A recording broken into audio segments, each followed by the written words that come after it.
Halo sahabat Genaci, ketemu lagi sama Kak Narita di sini di channel YouTube kesayangan kita, Ayo Cerdas Indonesia. Sahabat Genaci, hari ini Kak Narita akan bahas tentang hewan-hewan lagi, tapi berbeda dari yang kemarin-kemarin. Nah, hari ini Kak Narita akan bahas tentang kura-kura.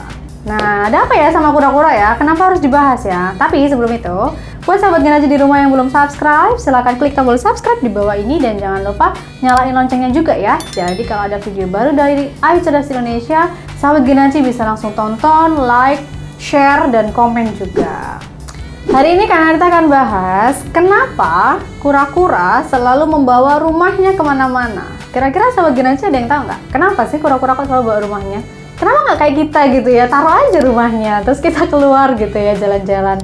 Nah, ternyata ada alasan tersendiri sahabat Genaci. Kenapa kura-kura itu selalu bersama rumahnya atau cangkangnya kemana-mana. Nah, biasanya hewan-hewan yang punya cangkang itu kan nggak selalu bawa cangkangnya gitu ya. Atau ada hewan-hewan yang bisa berganti cangkang gitu ya, mengganti cangkangnya. Tapi khusus untuk kura-kura ini, dia memang dari kecil, dari dia lahir itu sudah punya rumah. Keren ya, dari dia lahir sudah punya rumah loh sahabat Genaci. Ternyata rumah atau cangkang dari kura-kura ini tumbuh seiring dengan pertumbuhan tubuhnya itu sendiri sahabat Genaci. Jadi rumahnya ini ikut tumbuh bersama pertumbuhan si kura-kura itu sendiri gitu. Bukan berarti kura-kura waktu kecil dia udah ada rumah gede, enggak. Jadi waktu kecil rumahnya juga masih kecil, kemudian dia berangsur menjadi dewasa, rumahnya juga ikut membesar.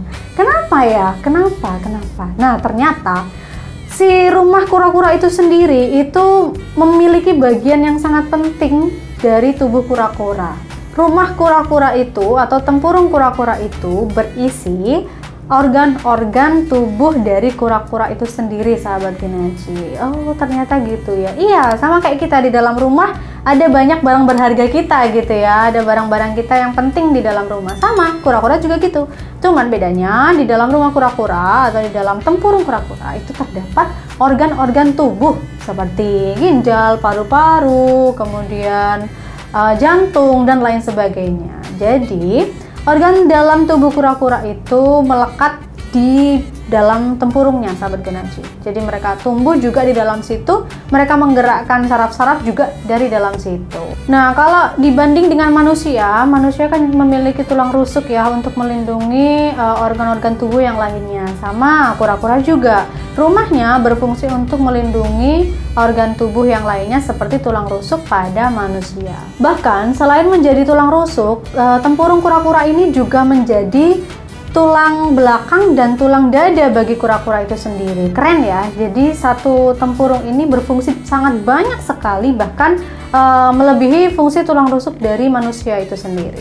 Nah, itulah yang menyebabkan kura-kura ini tidak bisa melepaskan rumahnya sampai kapanpun. Jadi rumahnya selalu melekat pada kura-kura. Jadi dia bawa jalan-jalan kemana saja, dia selalu bawa rumahnya. Nah, struktur organ tubuh kura-kura ini sendiri di dalam tempurung juga tersusun dengan sangat unik sahabat Genaci, yaitu paru-parunya ada di paling atas dari organ-organ yang lainnya. Letak dari paru-paru inilah yang membuat kura-kura mempunyai sistem pernafasan yang unik dan menarik. Apa itu? Itu karena tempurung ini kan keras ya, dia tidak lunak. Jadi dia tidak bisa mengembang dan mengempis seperti normalnya manusia saat bernafas seperti biasanya. Nah, jadi paru-parunya ada di dalam, kemudian tempurungnya tidak bisa membesar dan mengecil gitu ya, seiring dengan pernafasan si kura-kura itu sahabat Genaci. Kura-kura akan melebarkan dan mengikat tulang rusuk mereka sehingga menciptakan pompa yang akan memandu udara untuk masuk dan keluar dari paru-paru kura-kura.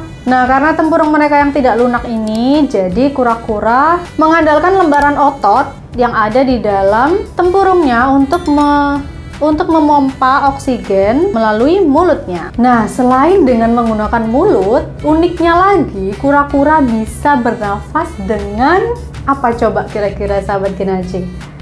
Ya, kura-kura bisa bernafas dengan menggunakan pantatnya. Nah, biasanya kita kan baru tahu ya, ini biasanya kalau hewan-hewan itu kan bernafas menggunakan insang, paru-paru, kulit. Kura-kura bisa bernafas dengan pantatnya loh sahabat Genaci. Ini adalah salah satu keunikan yang dimiliki kura-kura. Selain dia bisa bernafas dengan mulut, dia juga bisa menggunakan pantatnya untuk bernafas. Nah, ngomong-ngomong tentang tempurung atau rumah kura-kura, tempurung kura-kura ini terbuat dari keratin dan tulang yang sangat keras dan kaku. Nah, ini yang membuat tempurung kura-kura ini menjadi sangat kuat.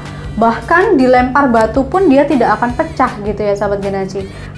Mungkin hanya terpental batunya gitu ya, karena saking kuatnya rumah kura-kura ini atau tempurung kura-kura ini sahabat Genazi. Nah, unik banget ya, ilmu baru tentang kura-kura. Kita bisa tahu apa fungsi dari tempurung kura-kura, kenapa bisa sampai dibawa kemana-mana, dan kura-kura juga tidak keberatan gitu ya, karena ternyata di dalamnya ada semua organ yang kura-kura punya. Dia berkembang dan bekerja dengan baik di dalam tempurung itu. Baik sahabat Genazi, itu saja video yang dapat Kak Narita sampaikan hari ini. Kita ketemu lagi di video-video selanjutnya. Bye-bye!